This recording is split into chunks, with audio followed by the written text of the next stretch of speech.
the People, sponsored by the makers of Sanker Coffee, will return to the air on Tuesday, September the 27th at 9 p.m. Eastern Standard Time. Remember the first broadcast next Tuesday at 9 o'clock Eastern Standard Time. Columbia Workshop, under the direction of William N. Robeson.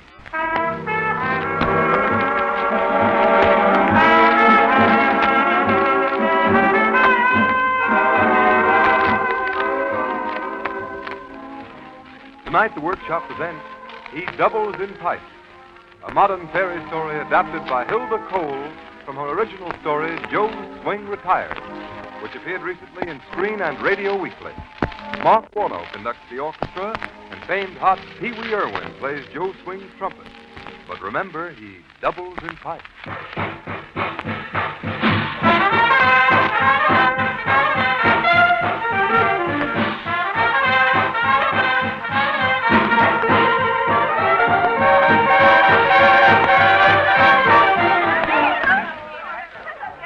You would see a few celebrities here at the Club Tequila, Janie. You see that guy that just came in, sitting down over at the table in the corner? Yes? That's Mac Dennis. He spends every night of his life covering the swing spots. He's cracked. Wherever there's a name. Yeah, the guy's kind of pathetic, though. The nightclub boys all feed him because he's good column fodder. He used to be one of the big press agents before he told a story nobody believed and stuck to it. Tell me about him. Well, he told this story about Joe Swing. And when nobody believed him, they say he went kind of nuts. The reason he covers all the swing spots now is because he thinks Joe Swing will happen in again someday, and he can prove Joe wasn't just any ordinary bugler. Joe Swing? Who's Joe Swing? Well, Joe Swing is the guy who really started this swing music craze. That was 3 years ago when you were only 14 in swaddling clothes. Mac Dennis was the press agent at the Rendezvous Club where Joe started everything. Of course, there are a lot of funny stories about Joe Swing, but, people exaggerate. You'd think a press agent could exaggerate and get away with it. But Mac exaggerated a little too far the night Joe disappeared. Oh, it was a goofy story, but, the trouble was he seemed to mean it. And it got around that Mac was serious about being nuts. Well, what's the story? Oh, it's something to hear him tell it. He gets this funny look in his eyes, as if he'd like to bend the spoon, he means it so much. Yeah, some nights he won't talk, but, some other nights, if you buy him a drink, he will. Listen, suppose I try. Maybe he'll talk tonight. Now, just you turn on the charm while I get him on.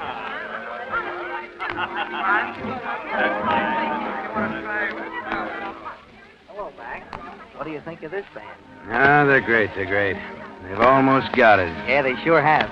Say, listen, Mac, I've got a sweet little girl over there, and I've You've always got a sweet little girl. Yeah, thanks, Mac. Oh, but this one's nuts about swing. She was just asking me about it. What is it? Where did it start?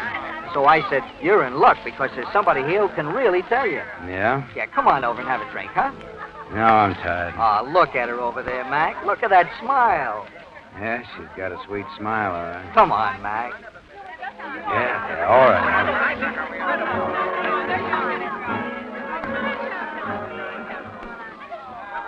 Oh, Janie, this is Mac Dennis. How do you do, Mr. Dennis? Glad to meet you. Now, Budge promised to introduce you to the maniac. Oh, no. That is, I'd like to hear about Joe Swing. All right, little girl. And bear in mind as you listen that I wouldn't put it past Joe to blow in here this minute. And if he did blow in here this minute and picked up that trumpet, listen, you'd find yourself doing a lot of foolish things before this evening was over. Was he that good? Good. I'll say he was good. There wasn't anyone like him before or since. Look, I want you to see it just the way it was, sister. It was a club rendezvous 3 years ago. I was the press agent. And, business was bad, and there's no connection, of course. Mo Bernstein managed the joint, and there was this Bill Stoker's band. But, he wasn't so hot in those days. He was very long underwear. Well, I remember that night he was playing one of those tangos. You know the kind I mean. And Paul and Pepita, this smooth dance team, were out on the floor doing that dream world stuff, Well, I want you to see it just the way it was, sister. I want you to see the people sitting around that room, the Park Avenue hay bags with diamond earrings, and, all the people who hated to be 30 because, I don't know, when you're 30 it begins to seem like you can't use youth as an excuse to experiment anymore. Well, you know the type. Nowadays, they're called Cafe Society. You can see them, can't you, sister? Oh, no, I'm crazy about dogs, but I can't stand cats. They're too selfish. A small town is a place to grow up. If I ever had any kids... Well, what if she does wear braces in her teeth? Politics, that's what it was. Office politics. He's a brilliant fellow. And ever since then, I parted my hair in the middle. I always like people right off the bat, or I never like them at all. And the moment I look at you, The bands begin to play and the flags begin to fly. You'll get into a snappy uniform with a red on it. I'm just like the Statue of Liberty. I always carry the sword.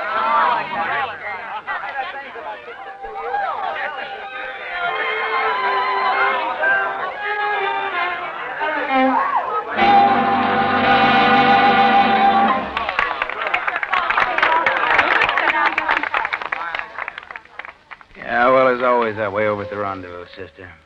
You know, given that admission, there'd be a silence that you could drop a pin in. They'd sit still and rattle the ice in their glasses.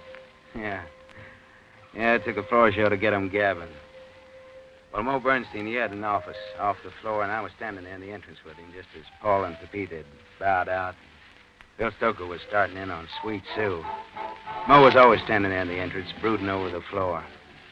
Well, all of a sudden, he came out of this gloomy trance of his.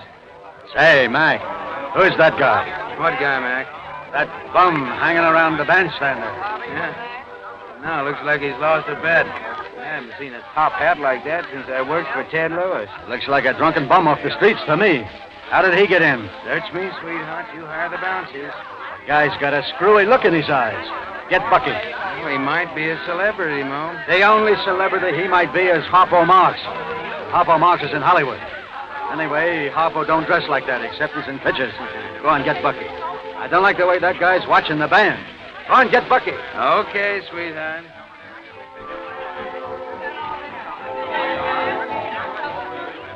Hey, Bucky. Bucky, get to work. what's the matter? I see that guy over at the bandstand? Huh? Yeah. Well, how did he get in? Yeah, well, that's what Mr. Bernstein wants to know, and Mr. Bernstein says get him out. Maybe he'll come quietly, but I don't know. He don't look like I'll it. take care of him. Listen, you better hurry. He's grabbing Gusty's trumpet there. Give me that horn. You're a white guy. Hey, grab him, Bucky. Listen, he's got a wild look in his eye. Hey, you drunken bum. Get down off that bandstand. Listen to that, would you? Look at Mo. Hey, Mo. Mo, you know what you just did, sweetheart? You bit right through your cigar. Well, there's one thing you gotta admit. The bums that crash this joint come musical, all But right. I tell you this much. They come hard to catch. Look at the faces. Look at the faces in this room. Why, they never heard anything like that before. He's got the look of a maniac. Oh, wait. Listen, let him finish this number. Let him. Try and stop him. Boy, oh, boy, this is a swell story.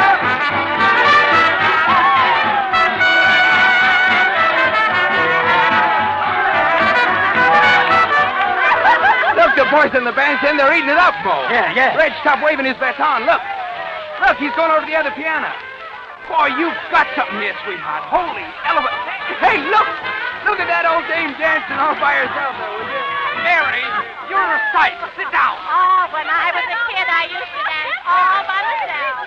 All by myself to my own music in my own head. I haven't felt that way since. And now because I'm old, oh, you don't get old, really. You just look in the mirror and there you are. Oh, I don't care. Let me go. I don't like the way that drunken horn player's watching you, laughing at you. He knows just how I feel. Let me go, Charlie. Hey, doesn't anybody feel the way I do? Sure, I do. Well, come on, let's dance.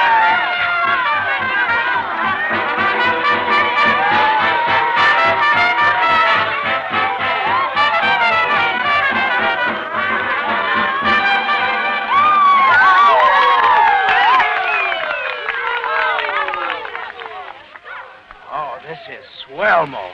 Did you ever notice how something unexpected like this can make strangers bosom pals? Nah, the party's getting rough. I never saw a room go nuts so fast. You know, if anybody should ask me, I could skip around there myself. Well, I guess I better ring up some of the press. Only I hate to miss any of this. You know, that trumpet's as hot as a branding iron. It kind of gets me, you know, Mo? Mac, I gotta nail that guy and find out where he came from and what his game is. Mr. Bernstein. Yeah, Puccini. What do you want? Mr. Bernstein, you better send out for some more champagne. What do you mean, send out for some more champagne? Well, all of a sudden, there is again for champagne. Everybody wants champagne. You aren't by any chance getting wacky yourself, are you? I'm telling you, Mr. Bernstein. You just walk around the room yourself. They all want champagne. Oh, sure, I love champagne. Isn't it funny? All of a sudden, you want something definite like that? When I was a kid, I'd get a yen for something like that. You must have been some kid. Waiter! Waiter! Champagne! I'm slightly sour and scotch myself. I couldn't drink another cup. I want some champagne.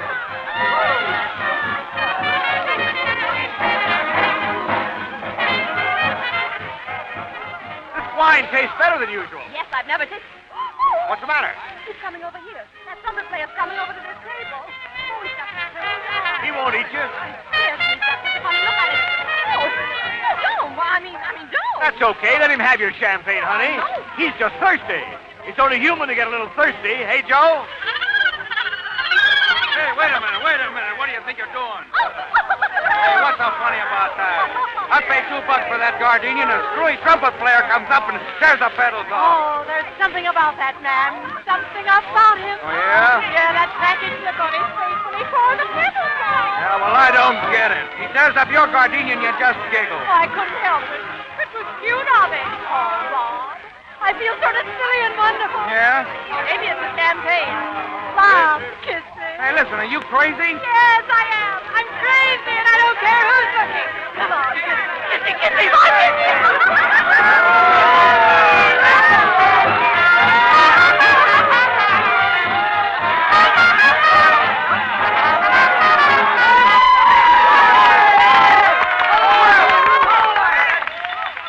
Well, sister, you begin to get the idea. I want to tell you that was hysteria like no hysteria I've ever seen. Golly. When I got back to that room after telephoning the press, Joe was still blowing, and Mo was standing there with his cigar bit to tatters. I never saw anything like it. I never saw anything like it. Mo, listen, the papers will open up on this like the Red Sea, sweetheart. You know, it looks like you don't need a press agent, sweetheart. What you need is a lot of doctors with a bunch of hypodermic needles, you know. Listen, I gotta nail that guy down, Mac. What about tomorrow night? What if he don't show up? Every time I tried to get hold of the guy, he blows in my ear. Looks like he won't swallow anything but a debutante or a glass of champagne. Look. There he goes over to that table, Mac. See if you can get him in my office. Dogs and children like you. Or maybe he'll come if I whistle. I don't think. Hey, Joe! Joe! Say, Joe, how'd you like to sign your name to a contract? Oh, I talk too much, huh? Can you try that? Hey, only look, fella, now look, if you work here regularly, I hope you won't go around tickling the necks of our fair patrons with odd pieces of fern. Now, that's a nice tone of voice you got there. Hey, don't you have any respect for the great Mo Bernstein? Listen, he wants to see you. Now, come on, Joe, come on. Just step in the office and you got yourself a job. I know you're happy, but listen, do I have to follow you around offering you a job, a bum like you with baggy old pants like a circus clown and a hat that you probably dug out of the ash can a month ago, huh? Now, does that make sense? Oh, is that so, huh? Now, come on, listen, you're too big to act cute and you're too ugly, too. Now, go on, get into Mo's office and we'll talk business. He's waiting for you, him and Bill Stoker. Leave him alone. Let him play. He's sweet. Woo! Oh, you tickle my neck, I'll get the giggles. Oh, no! Look, Joe. Nice big bottle of champagne. Nice bottle. Look, Joe. Nice bottle. Now, listen. Is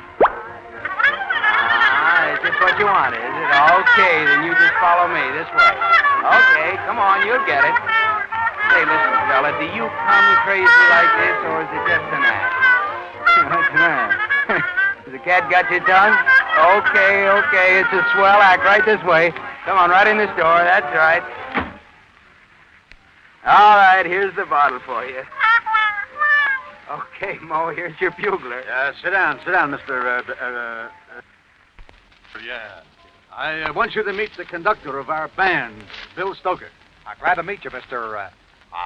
Joe, look, the general idea is they want to know your name. Hey, listen, Joe, listen, that isn't beer, that's champagne, fella. This is a good time to get one thing straight. I don't allow any drinking on the job. Now, that's orders. As Phil here will tell you, Mr. Mo. What's Mo, this listen. guy's... Huh? Maybe I'd better take over for a minute. Joe, look, you do have a name, don't you? Thanks. That's a great help. Maybe he don't want to tell his name, huh? Maybe he escaped from the booby house. Maybe he don't know his name. Look, where'd you come from, Bud? Where's your hometown?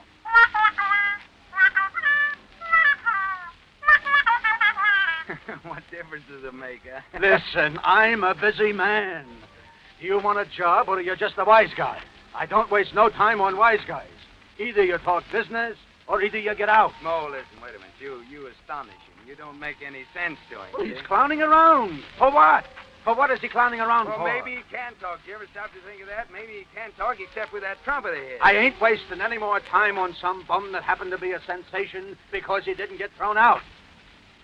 So look now, let's talk sense, eh, Joe? let's talk salary. Did you ever play with a band before? Do you belong to the union? I ask you a civil question. Answer me, you dumb foot, you. Well, I'll be a... Hey, listen. Open the door. He's playing again. Yeah, he's playing now. But is he dependable? Can I give him a build-up? Will he show up tomorrow night? I don't know, sweetheart, but it looks as if for once in your life you've come across a musician that you can't handle.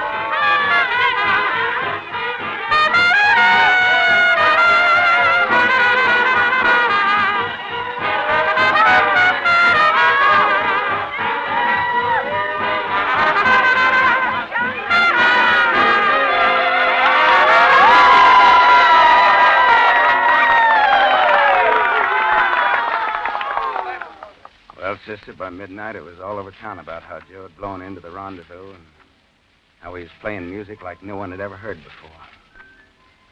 Well, I guess it was long about 12:30 the place began to load up with celebrities and the press. There wasn't any more room to dance on the floor. That place, it was jam-packed. Mo Bernstein, it was wild. But he thought of a way to get rid of the first crowd to make room for the celebrities. Joe began to look like a sort of a racehorse shut up in a stall. And the tone of that trumpet of his, it got meaner and meaner. Began to sound a little like Donald Duck.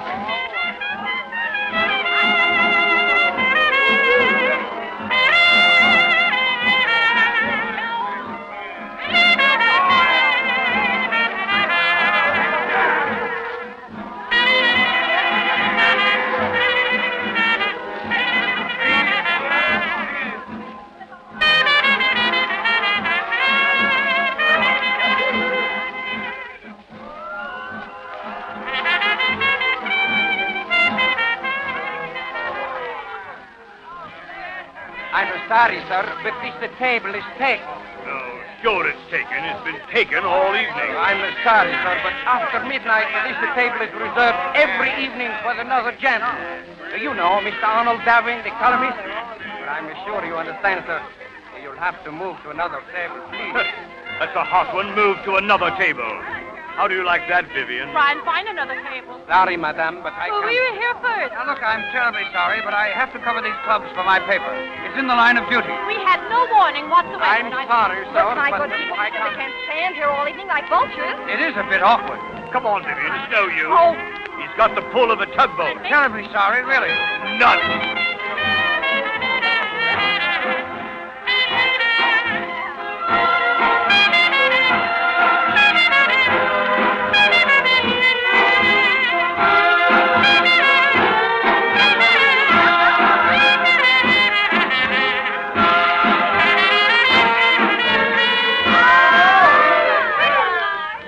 I'm so glad you came over, darling. I adore him. I simply adore him. I bet he wouldn't part with that hat if you gave him a season ticket to Dobbs. Personally, I was getting fed up with these word games. I'm just as glad as we can.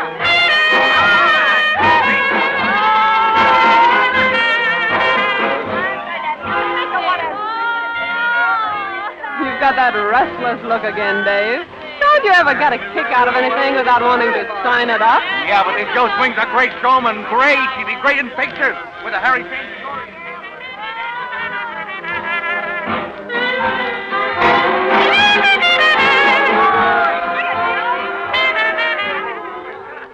This is what I mean when I say it's possible for jazz to equal the classics. It's really marvelous. But is there anything intellectual about it? Isn't it purely emotional? Personally, I'd like to see him rip the bottom out of the Ride of the Valkyries in Carnegie Hall.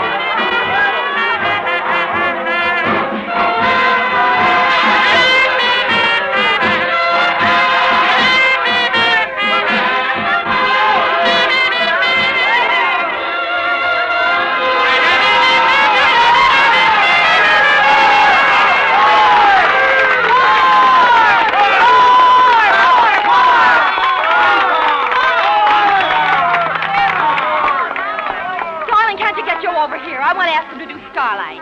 Come on, darling. Get him over here. Star-Spangled Banner of your emotion. Well, just wave a bill and beckon. Oh, Joe. Hi, Joe. There's a very famous and lovely lady here who'd like to meet you. Wave a bill, darling. You needn't be afraid of seeming vulgar. Oh, Joe, looky.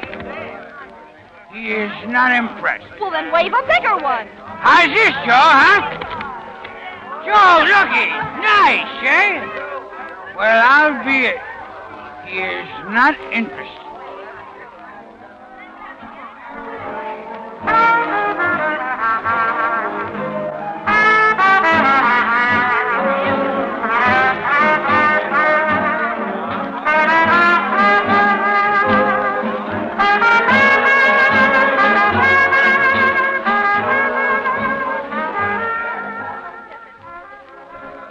You look like you don't know what hit you. And you, the guy who never changes the expression except when it gets too dirty. Frankly, Mac, I'm worried. Worried? Don't make me laugh. Every celebrity you ever angled for is in this place right now. Just look at him. And are they eating him up? That's just it. They're eating him up. And that guy's not so dumb. Now, what could you be insinuating, Mr. Bernstein? Why was he clowning around about signing up here? Because he's waiting for the temperature to rise. He wouldn't talk because he don't want to talk. Not yet. The place is jammed with talent scouts, and they're all giving him the eye. Alf Heiser of Zenith Films was just on my neck. They all want to know how long I got him tied up for. So I give him the old double talk. But you know damn well, Mac, I ain't got Joe tied up by so much as a cobweb. It makes me nervous. Yeah, I see what you mean. I gotta get hold of him. I gotta nail him.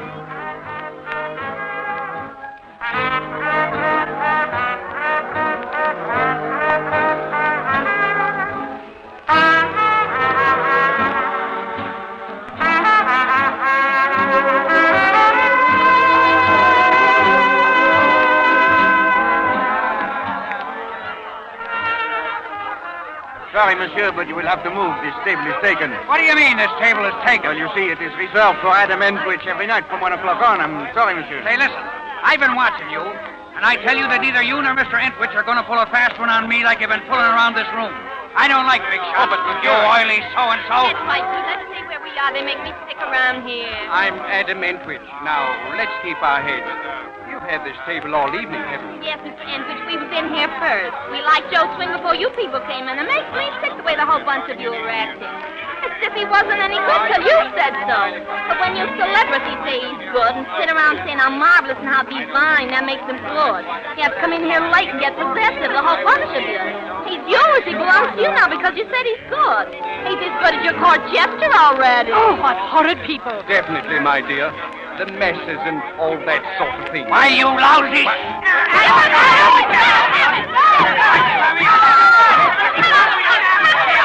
Mac, get after Joe. There he goes out the door. Tail him, and don't let him get out of your sight. I'll follow him like he was my own fate, sweetheart.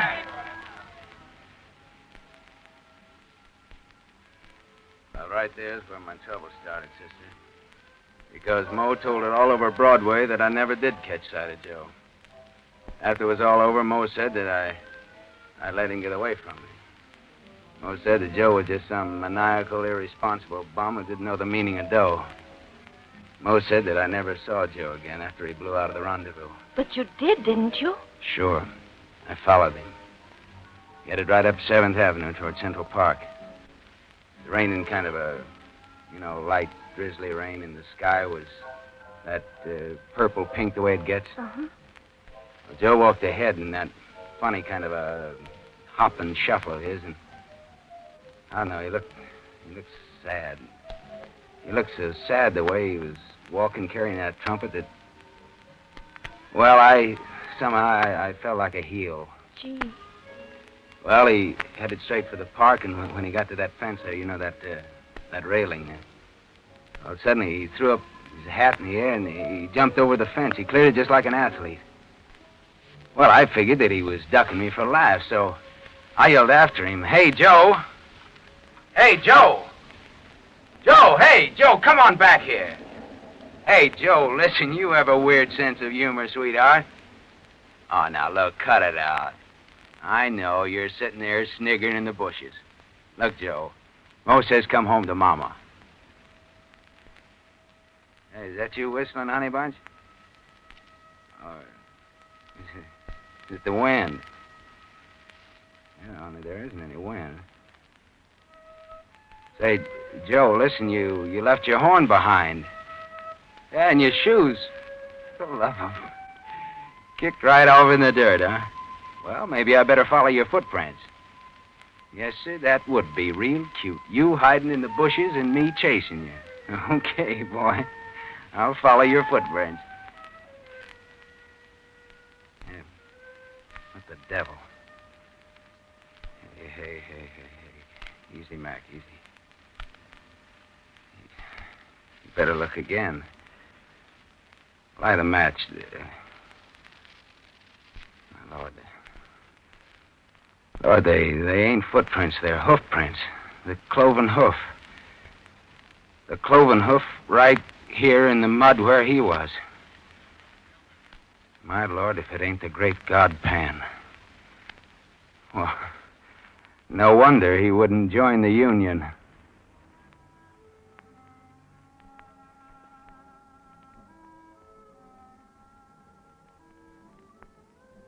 Well, sister, I tried to tell him. I tried to tell him what I saw and what I heard that sounded like the wind. Yeah, this guy said he doubles in pipes. I guess he got over his yen for the brass. Yeah, easy, brother, easy. No. Have another drink. No, look. I tell you, I saw those hoof prints. No, really, I lit a match and I saw. Yeah, I know. Have another drink. No, I gotta move on. They say there's a new swing band up in the little dive on 72nd Street. I don't know, maybe Joe'll stop in there.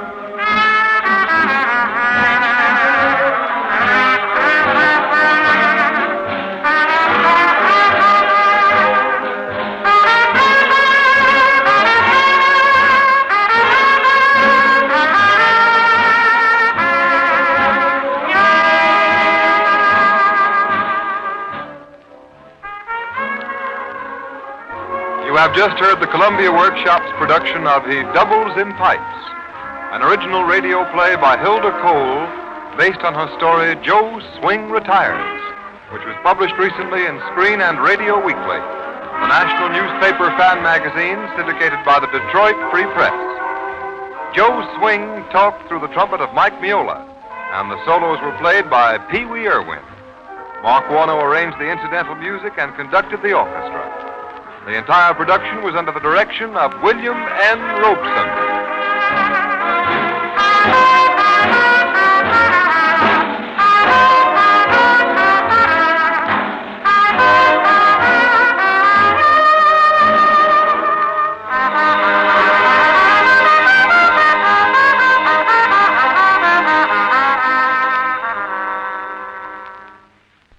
The character of Mac was played by Van Heflin and Mo by Edward Latimer. Heard in the cast were Barbara Weeks, Elsie Mae Gordon, Flora Campbell, Templeton Fox, Dwight Weiss, Ray Collins, Walter Vaughn, Guy Rep, Louis Van Ruten, and Carl Eastman. This is Kenneth Roberts speaking. This is the Columbia Broadcasting System.